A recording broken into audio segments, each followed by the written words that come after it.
युधिष्ठिर ने कहा, हे भगवान, आप समस्त जगत के सृष्टिकर्ता, पालक तथा नाशक हो। आपकी जय हो, जय हो, जय हो। हे प्रभु, अब आप कृपा कर इसी माह की शुक्ल पक्ष वाली एकादशी का नाम और उसकी कथा का वर्णन कीजिए। तब श्री कृष्ण भगवान बोले, हे राजन, इस एकादशी का नाम जया एकादशी है। इसका व्रत करने से ब्रह्म हत्या के पाप से भी मुक्ति मिलती है तथा भूत प्रेत पिशाच की पूरी योनियों से छुटकर स्वर्ग को प्राप्त करती है। हे युधिष्ठिर, इस संबंध में तुम्हें एक कथा कहता हूँ जिनका वर्णन पद्म पुराण में किया गया है। एक दिन इंद्र नागलोक में राज्य करता था। तब एक दिन अमृत पान कर अप्सराओं के साथ नंदन वन में आकर क्रीड़ा करने लगा। अपनी इच्छा अनुसार अप्सराओं के साथ विहार कर इंद्र उन अप्सराओं के साथ नृत्य कर रहा था और गंधर्व गान कर रहे थे।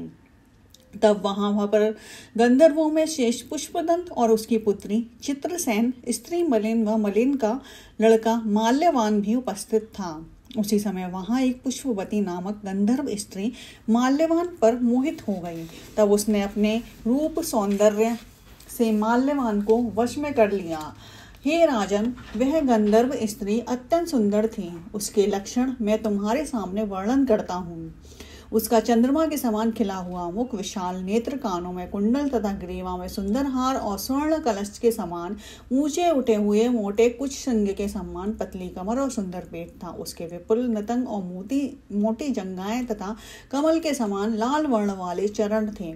ऐसी सुंदरता को देखकर माल्यवान भी पुष्पवती के ऊपर मोहित हो गया। ये दोनों कामदेव के वशीभूत होकर भी इंद्र की सभा में गा रहे थे, तो उनका मन गाने में स्थिर नहीं था, इसलिए वे अशुद्ध गाने लगे।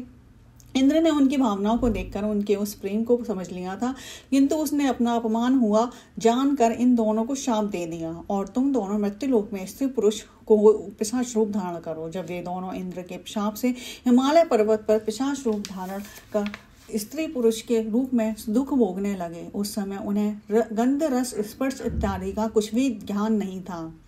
वे उस स्थान पर इतने दुखी थे कि उन्हें सर्दी के कारण निद्रा भी नहीं आती थी। एक दिन पिशाच ने अपनी रानी से कहा, हमने पूर्व जन्म में ऐसे कौन से कर्म किए हैं जिनके कारण हमें पिशाच योनि में इतने घोर कष्ट सहने पड़ रहे हैं। इस प्रकार वे दोनों अत्यंत दुख सहते हुए उसी स्थान पर जीवन व्यतीत कर रहे थे। जब माघ मास में शुक्ल पक्ष की जया एकादशी का दिन आया, उस दिन देवयोग से इन दोनों ने दिन भर तो ना तो कुछ भोजन ग्रहण किया और ना ही कोई पाप कर्म किया। केवल फल फूल को खाकर ही रात को सर्दी के मारे एक पीपल के नीचे बैठकर जागरण करते हुए रात्रि गुजार दी। प्रातःकाल भगवान नारायण की कृपा से इन दोनों की वह पिशाच देह छूट गई। अत्यंत सुंदर देह गंधर्व और अप्सरा की धारण कर ली। तब सुंदर वस्त्रों आभूषण से सुसज्जित होकर ये दोनों नागलोक को गए। इनको इस प्रकार देख गंधर्व और देवतागण आकाश में से पुष्प बरसाते हुए इनकी स्तुति करने लगे। तब इन दोनों ने नागलोक में जाकर देवराज इंद्र को नमस्कार किया। इनको अपने असली रूप में देखकर देवराज इंद्र को भी महान आश्चर्य हुआ। तब उसने इनसे पूछा, हे माल्यवान, तुम दोनों ने अपनी पिशाच देह से किस प्रकार छुटकारा पाया, सो सब मुझसे कहो। माल्यवान बोला, हे देवेंद्र, भगवान विष्णु की कृपा एवं जया एकादशी के व्रत के पुण्य से हमारी वह पिशाच देह छूटी है।